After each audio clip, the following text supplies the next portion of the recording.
In this video, we're going to take a more detailed look at reaction mechanisms and the electron pushing arrows. So we've already used curved arrows to draw mechanisms for acid-base reactions, and we've also used curved arrows to show how the electrons are arranged in a molecule when we have resonance. This is just an example of an acid-base reaction like we've seen before. When the proton is transferred, right, the lone pair on the base attacks the hydrogen, and then the bond here becomes a lone pair on the conjugate base. So there are a couple of rules that are important to keep in mind when we're drawing mechanisms and we're using these curved arrows. Maybe the most important is that the curved arrow has to start on a pair of electrons. That can either be a shared pair, as in a chemical bond, or a lone pair.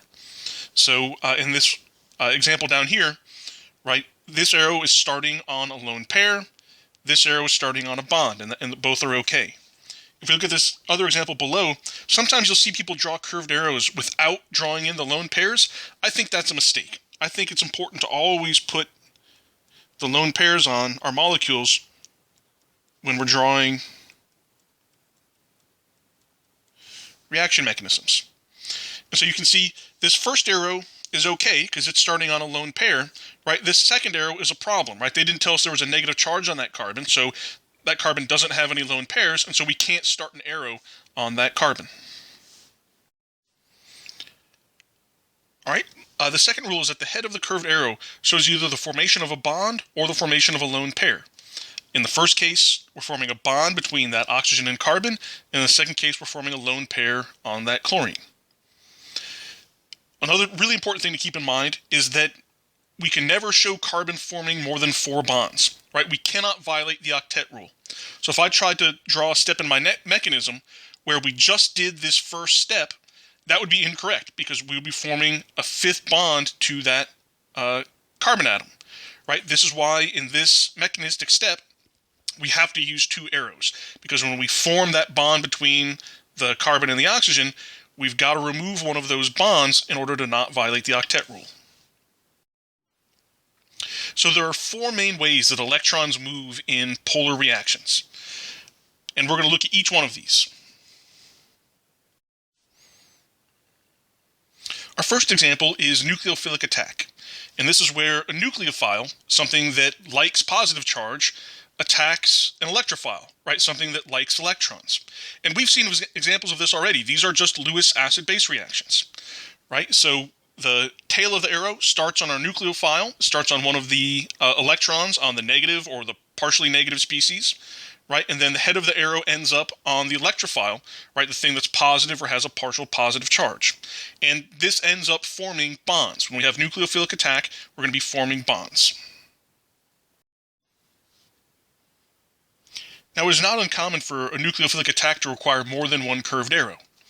In this example, our nucleophile is attacking our electrophile, right? But this carbon already has 4 bonds. And so without this second arrow to move one of the double bonds into a lone pair on the oxygen, we'd violate the octet rule. Now, it's possible we can think of this second arrow as just being a resonance arrow, right? If I asked you to draw all the resonance structures of this molecule, one of the things you would have done is move that lone pair up here to form a negative charge on the oxygen and a positive charge on the carbon, right? Now this carbon only has 3 bonds because I've already moved those electrons up, and so we can then undergo the nucleophilic attack. So both of these pictures of nucleophilic attack are correct. They're just different ways of thinking about the same mechanistic step. All right, and when we learned about nucleophiles and electrophiles, we also learned that pi bonds can act as nucleophiles. And so here's another example of a nucleophilic attack where the pi bond forms a single bond between this carbon and the sulfur, and the electrons from the double bond move up to a lone pair on the oxygen. All right, our second example is the loss of a leaving group. And so this is a heterolytic bond cleavage where both electrons go on to the group that's leaving. And so, right, in this case, this bromine is our leaving group. And so both of the electrons in this bond move on to the bromine as it comes off from the main molecule.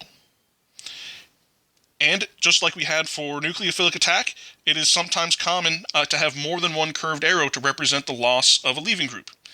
Right? In this case, the chlorine is our leaving group, right? And the electron density is redistributed with these other arrows. Now, just like in nucleophilic attack, we can view the other arrows as being a resonance, right? So we can think of, okay, the chlorine pops off, that leaves us with a positive charge on this carbon, right? And then we can think of these other steps as a different resonance structure. And so again, both pictures are correct, where we had it sort of in the first example where it all happened at once, or when we sort of divided it into the loss of a leaving group and then these resonance examples. All right, the third pattern that we look for in reaction mechanisms is proton transfer. And we've seen these before too. These are just Bronsted-Lowry acid-base reactions, whereas the nucleophilic attack were Lewis acid-base reactions. Right, but the lone pair on the base attacks the proton on the acid, and then this bond becomes a lone pair on what becomes the conjugate base.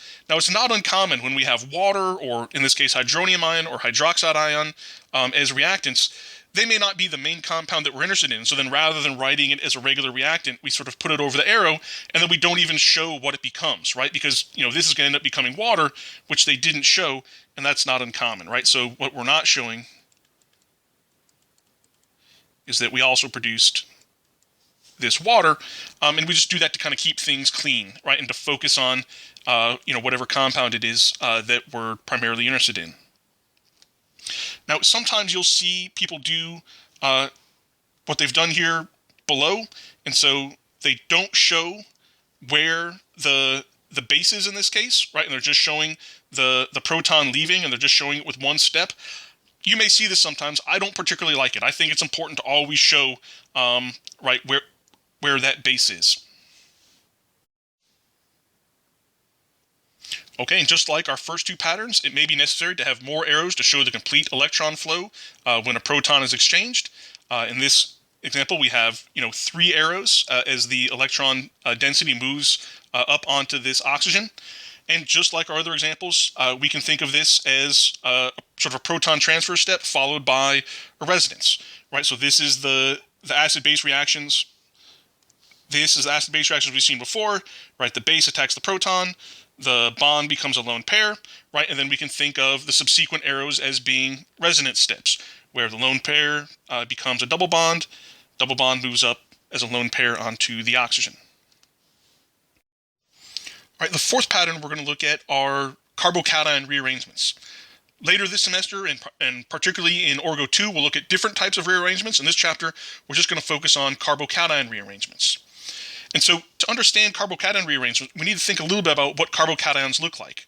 So we know when we have a carbocation, the carbon has 3 bonds and no lone pairs, right? And when we have carbocations, that carbon has an empty p orbital, right? And that's not particularly stable.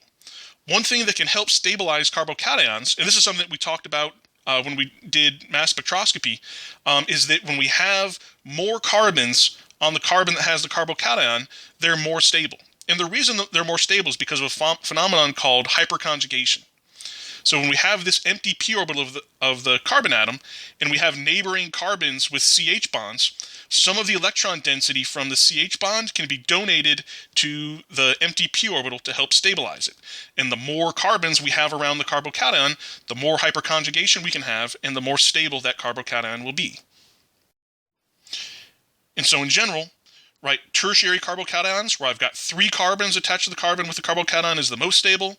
Secondary carbocations are less stable. Primary carbocations are less stable still. And least stable of all are a methyl carbocation, where right there are no carbon atoms to help with hyperconjugation to stable that positive charge. All right, there are 2 common types of carbocation rearrangement. We can either have a hydride shift or a methide or methyl shift, right? And what these mechanisms look like is, right, the bond, this carbon-hydrogen bond, right, essentially that bond just jumps over, right, and essentially that hydrogen jumps from one carbon to the other. Or in this case, this methyl group jumps from one carbon to the other, right? And so the shifts can only occur from adjacent carbon atoms. We can't jump across large regions of the molecule. And the shifts will only occur when a more stable carbocation results, right? So in this case, I'm going from a secondary carbocation to a tertiary carbocation, and the same thing here. I'm going from a secondary to a tertiary carbocation, and so the resulting carbocation is more stable.